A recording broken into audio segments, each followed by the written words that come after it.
One morning, a nun drove a boy named Jono to an orphanage, hoping that Jono would be taken care of well there. However, it turns out that the orphanage is a place where children are kept captive, whose organs will later be sold. Jono was then put into a cell along with a teenager named Pelayer. With a convincing face, Pelayer said that he could definitely get out of this place as well as save Jono and the other children, but after Pelayer said that, suddenly he was the one who was dragged because he would be the next victim. When Pelayer was anesthetized and the surgical process was about to be carried out, in another room, Arif, as the owner of this illegal business, had just received a guest, a wealthy businessman named Bob who came to buy Pelayer's internal organs. After checking while watching the surgical process, Bob asked Arif, had he ever felt regret doing this business, and Arif replied to him that he had it once, but he immediately ignored it. He thought regret would only hinder success. Upon hearing Arif's answer, Bob suddenly grabbed Arif's shoulder, and at the same time, in an operating room, the doctor was about to dissect Pelayer's stomach, and suddenly, Bob pointed a gun at Arif, and immediately shot him. It turns out that Bob is actually Topan, a hitman from the Big Four who is trying to save Pelayer, who is none other than one of his team, and the children who were trapped, and he is assisted by a nurse who is currently in the operating room, who is also his own colleague named Alpha. After eliminating some of the guards there with their trained skills, Alpha, Pelayer, and Topan went straight to another place to rescue the children. They did their job very well as directed by their boss. Then when all the children are gathered and ready to get out of the orphanage, another member of the Big Four, also a sniper named Django, immediately shows his skills to help the escape run smoothly. All the children are saved at last. Meanwhile, in another place, a beautiful woman named Dina was waiting for her father in a photo studio. Dina works as a police officer. As her inauguration ceremony was about to come, she asked her father to take a photo together. Dina's father is Petrus, and it turns out, Petrus is a boss of the Big Four. All this time Dina didn't know about her father's job. Petrus is also unlikely to be honest to tell her that he works as a hitman. But Petrus promised that one day he would definitely tell her everything. After taking his daughter home, Petrus returned to the headquarters to have dinner with his men, all the members of the Big Four, who were already considered like his own children. That night, while enjoying their food, they saw a news broadcast about Arif's orphanage. In the broadcast, it was seen that the children who were held captive before had been secured, but the police chief named Hassan would still process this case because he thought that, even though they had saved the children and acted like a hero, they should still be tried for breaking the law, killing people in the process of saving those children. After watching the news, Petrus suddenly said that maybe in the near future he would retire as a hitman, and he hoped Topan, Alpha, Django, and Pelayer would continue his business. It turned out that this plan was carried out because he wanted to enjoy his retirement in peace with Dina, and he thought he had to protect Dina. Besides that, he also did not want to deal with Hassan, who was none other than the chief of police and also his best friend. The next day, when Petrus was preparing himself to go to attend Dina's inauguration ceremony of becoming a police officer, suddenly, a stranger with suspicious movements came, walking back and forth in front of his house. Cautiously, Petrus took the gun and immediately opened the door, but it turned out it was his neighbor, who wanted to tell him that there was a courier who wanted to deliver the flowers he ordered. Petrus indeed had ordered the flowers yesterday, and he was going to give them to Dina. Petrus then told the courier to put the flowers in the house, but unexpectedly, this was just a trap. In a split second, this stranger who disguised himself as a courier immediately killed Petrus using the dagger he was carrying. Shortly after the mysterious courier had left, Topan went to Petrus' house to give the hat Petrus left at their base. Topan's arrival made Dina suspect him and accused him of being her father's murderer. So Dina immediately shot him many times using a gun that was lying on the floor. Since the incident, not only Dina was devastated by Petrus's death, but Topan and his friends as well, because they had considered Petrus as their own father. After Petrus's death, the members of the Big Four then decided to go as far away as possible and eliminate their traces before Dina found them. 3 years have passed. Now Dina lives alone in the apartment. During that time she is still trying to investigate the murder case of her father, to the point that her work at the office is often neglected, because she is too focused on taking care of the case by herself. Her commander, who realized that her performance was declining, immediately called her and advised her to take a paid leave, since she had never taken a vacation during these 3 years of her career. At first, Dina refused it, because she thought that, only by working, she would stay sane and survive. But because her commander kept persuading her, in the end she took the vacation brochure he gave her earlier and went home. When she arrived home, Dina saw an inn called Villa Paradise, printed on the brochure, and suddenly she remembered something. She immediately took the storage box belonging to her late father to confirm it, and it turned out that in the photo, she saw her father was posed in front of the inn and wearing the same hat as the killer. Apart from finding these two clues, Dina also found out that in the photo, her father was not alone but with 4 other children. In this scene, Dina still didn't know that the one wearing the hat was Topan. She still thought that he was her father's killer. Dina was so sure that one of those children might lead her to find her father's killer. She then went straight to Hassan and asked him to find those children, hoping the case would be resolved immediately. However, instead of immediately conducting an investigation, Hassan thought that those children were just 4 ordinary village children. Dina was angry. She was very sure that they were related to the perpetrators. Because her allegations were not taken seriously by Hassan, Dina immediately decided to take the paid leave from her job and took advantage of it to solve the case by herself. In a very short time, Dina arrived at Bercy, a tropical island where Villa Paradise was located. After traveling by taxi, Dina arrived at the villa, and she immediately entered the villa and met Topan there. Topan apparently chose to move here and work as a receptionist.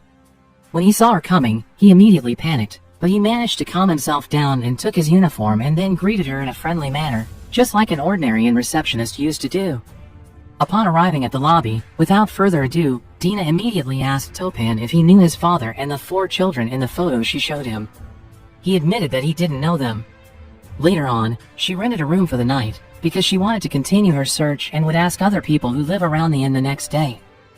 At first, Topan refused and tried to get rid of Dina by all means, but she insisted and she had already given him the money. In the end, he escorted her to the room.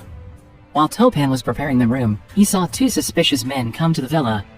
Topan thought those 2 men were Dina's police colleagues, but Dina said she came alone.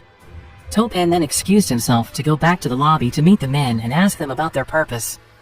Still with his friendly demeanor and trademark smile, Topan greeted them, and it was revealed that both of them were hired men who had been stalking Dina from the beginning of her trip and intended to harm her. Not wanting Dina to be harmed, Topan deliberately played with them. He also turned on the radio on high volume so that Dina wouldn't hear the commotion. The fight between him and the 2 hired men inevitably began, 1 against 2. During the fight, Topan was pushed back and almost killed, but thanks to Dina, who suddenly appeared and could catch them off guard, in the end, Topan could win the fight. Shortly after the fight was done, Dina accidentally found a photo of Petrus at the reception desk, and she also discovered the fact that Topan had worked for 3 years in this villa. At that moment, Dina immediately urged Topan to explain everything. After getting rid of the 2 hitmen, Topan told Dina that she and his 3 siblings were adopted by Petrus. The latter raised them since childhood. Upon hearing this, Dina knows now the reason why her father never had time for her all this time. Since she already suspects them as suspects in this murder, she then forces Topan to tell her where his 3 other siblings are, and Topan finally escorts Dina to meet them. They will first meet Django, who has now started his new job as a healer. Upon arrival at Django's hut, which is located quite far from the villa, Dina was welcomed by Django. Although Django was anxious about her arrival, he still tried to calm down and served her a potion that can eliminate negative auras. However, because he was busy chatting with Topan, he took the wrong potion. It was supposed to be the Crown of God, but he took the swamp frog skin instead. As a result, the potion made Dina hallucinate and more aggressive. Even when Pelayer came to show off his golden gun, Dina suddenly attacked them all and made the cottage crumble apart. Fortunately, Topan acted immediately by shooting the anesthetic right on Dina's butt. Finally, the commotion was over. Meanwhile, in another place, a man called Antonio, who is also a hitman, and a woman called Alo and several former military members are slaughtering their own partners for greater profit. In the midst of his excitement for slaughtering other people, Antonio suddenly gets a mysterious phone call. The person who called him told Antonio to go somewhere because there was more important work he had to do. It turned out that Antonio and his men were assigned to go to Villa Paradise to look for the members of the Big Four and also Dina. Upon arriving at Villa Paradise, Antonio found out that 2 of his men he sent before were dead, and there was no one in the villa. Antonio and his gang immediately searched for them at another location. Back at Django's hut, Topan was forced to tie Dina up outside the hut, so she wouldn't act like crazy anymore. Then he returned inside to discuss Dina's arrival with Django and Pelayer. While they were trying to find a way to protect Dina from the other hitmen, she suddenly disappeared from where she was tied up, and outside the hut they saw Antonio's men coming. They managed to find Django's hideout. Since the situation was already very dangerous, Topan planned to go to find Dina, while Django and Pelayer were assigned to face Antonio's men. Pelayer, who had never used any weapon before, as he had only been acting as a bait, was encouraged by Django to use the gun he had brought with him, but it turned out, the gun was not the real one, it's just a lighter, leading Django had to fight alone, by relying solely on his arrow. While Django was still trying to attack Antonio and his men, Topan arrived at the right time to help Dina. Fortunately, as she is a police officer, Dina is good at martial arts, so together, they were able to defeat the ex-military members quickly. She finally realized that Topan was no ordinary receptionist, and Dina immediately forced Topan to be honest. But this situation was not the right time to explain everything to Dina. Topan told Dina to trust him, he will explain it all to her later. Afterwards, Topan returned to the hut to help Django. It turned out that Django really needed help, because Django had no other weapons other than his arrows to attack Antonio's men.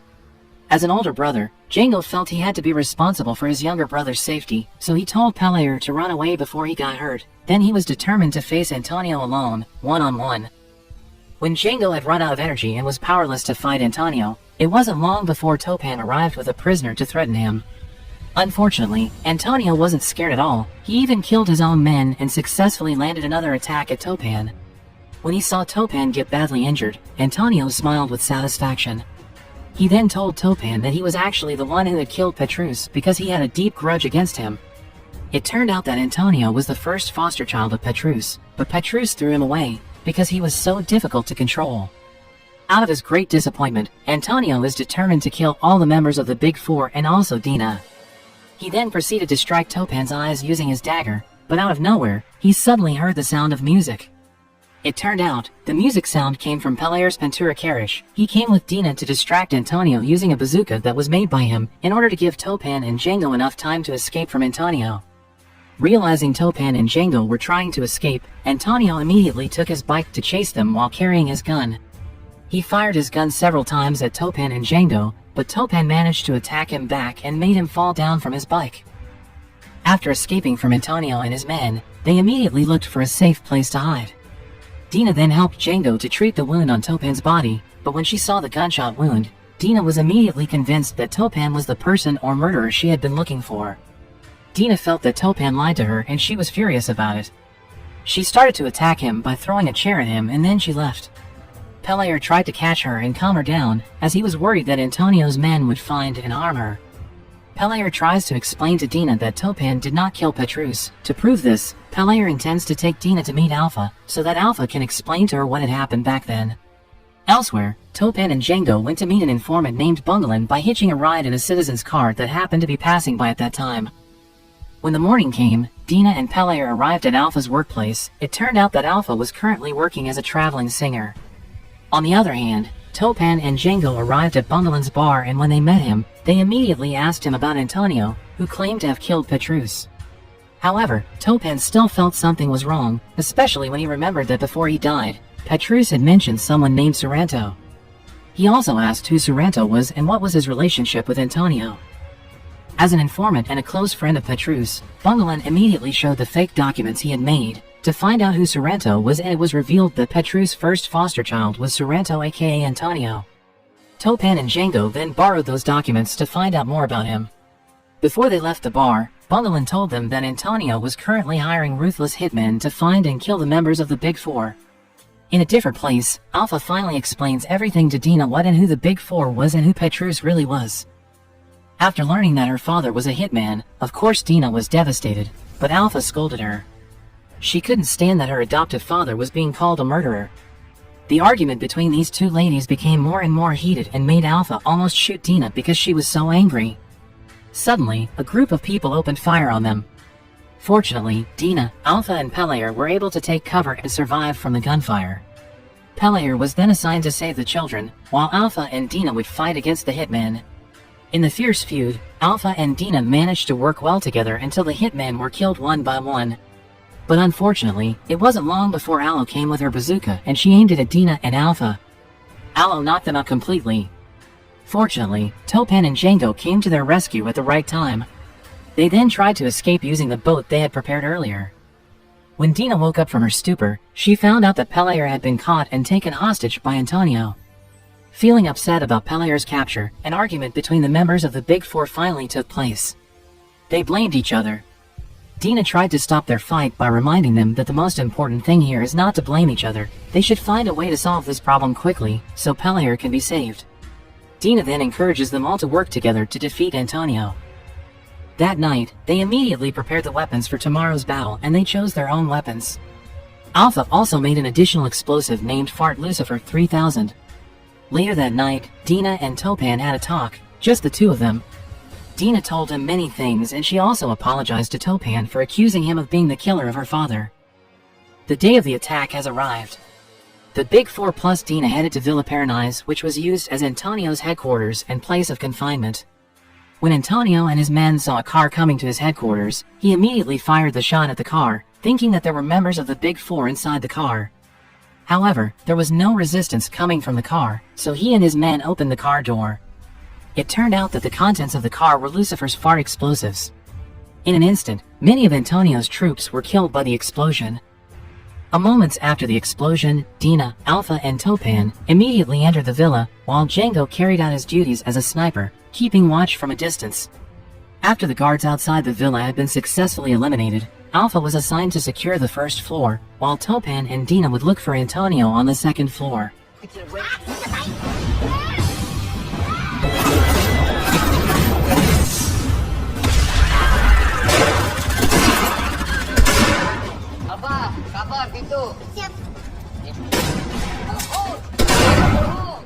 During the search for Antonio, Dina was caught off guard and was eventually attacked by Vincent.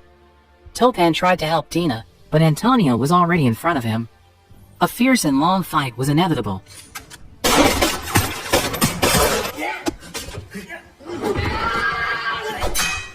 Dina was overwhelmed by Vincent because he was too tough for her. She was almost killed by Vincent, but as she is not a woman who gives up easily, she kept trying to fight him, even though her leg was almost broken. In the end, Dina was able to grab Vincent's gun and shoot him in the head. After successfully killing Vincent, Dina helped Topan, who was overwhelmed fighting Antonio. Dina aimed a shot at Antonio, but it could not kill him because he was wearing a bulletproof vest. On the first floor, Alpha was seen struggling against Aloe, and at the same time Django came to help her, but instead of helping Alpha, he received multiple attacks from Aloe.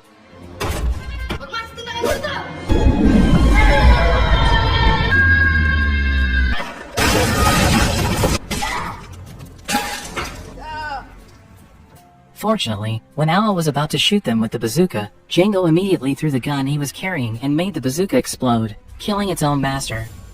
The fight was not over yet, because Antonio managed to save himself and tried to threaten Topan. Antonio said he would kill Pelayer. Topan turned out to have a secret weapon to trick Antonio. Antonio Sandoval.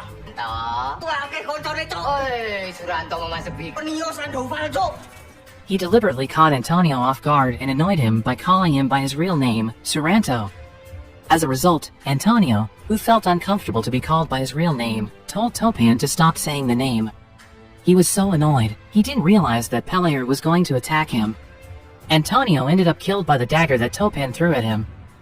After all the chaos was over, Dina invited Topan to talk. It turned out that Dina had called the Central Police earlier. She asked all members of the Big Four to surrender, but Dina promised to release them as soon as possible. But instead of surrendering, Topan pulled her toward him and kissed her. Dina was enjoying the kiss. She didn't even realize that her hands were handcuffed. Then the members of the Big Four thanked and said goodbye to her as they were going back into hiding, but they promised to come back soon to meet her, who they now considered like their own family. At the end of the movie, finally the mastermind of all this chaos is revealed. It was Hassan. But it turns out Hassan is just a minion who got the order from a hitman whom he called the Lady. The end.